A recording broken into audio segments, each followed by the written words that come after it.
Air Canada sort l'artillerie lourde dans ses négociations avec les pilotes. Et là, ce qu'on comprend, c'est que Air Canada a offert des offres, des augmentations de salaire de 30% sur 3 ans à ses pilotes. On est en négociation et quand même des mandats de grève, là. S'il n'y a pas d'entente d'ici le 17 septembre, on pourrait avoir un conflit de travail important chez Air Canada.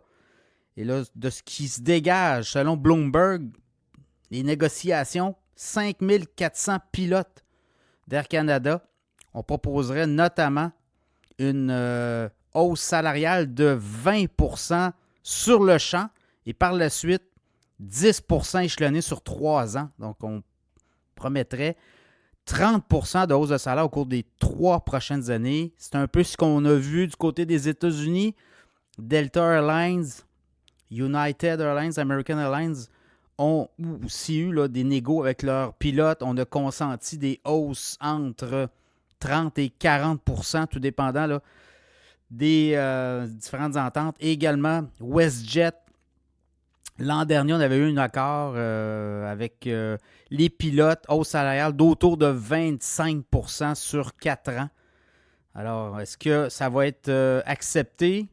Si on regarde un peu les échelons puis les salaires, là, c'est quand même impressionnant là, ce qu'un pilote d'un Boeing 777 peut gagner annuellement. Là. Donc, on pourrait ajouter facilement 100 000 $ à sa rémunération d'ici 3 ans.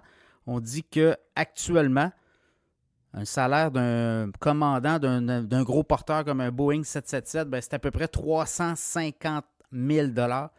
Et on dit que pour les monocouloirs, les appareils beaucoup plus petits de Air Canada, ben, les salaires varient entre 80 et 100 000. Donc, pour 100 000, avec un 20% d'augmentation sur le champ, donc c'est 20 000 $ de plus et plus 10% échelonné sur 3 ans. Ça devient très alléchant. Est-ce que c'est ça qu'on veut? Également, on bonifierait là, les fonds de pension, les régimes de retraite et les assurances. Alors, ça va être à suivre, cette négo-là. On sort évidemment de l'artillerie lourde. On a quand même un vote de grève avec 98%.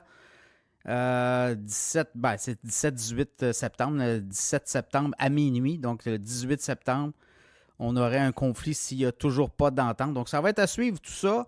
Évidemment, il y a des contre-offres, il y a des négos. Et on dit que du côté du syndicat des pilotes, ça sera assez serré comme négo. Donc, vraiment, Air Canada qui, on regarde le titre boursier, là, se fait brasser beaucoup depuis le début de l'année. Là, c'est un titre qui était autour de 18,50 en début d'année. On est monté au mois de mai à 20,46 et depuis, ça a débandade.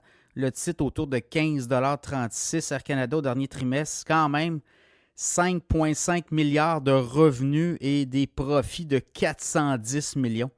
Donc, on a un taux de profitabilité au dernier trimestre d'à peu près 7,4-7,5%. Alors, ça sera à suivre. C'est négo. Et je pense que dans le monde de l'aviation, ben, ça négocie comme ça jusqu'à la fin. On va essayer d'aller chercher le maximum. Donc, voilà. Air Canada qui sort le chéquier. Hausse possible de 30% d'ici 3 ans pour ses pilotes.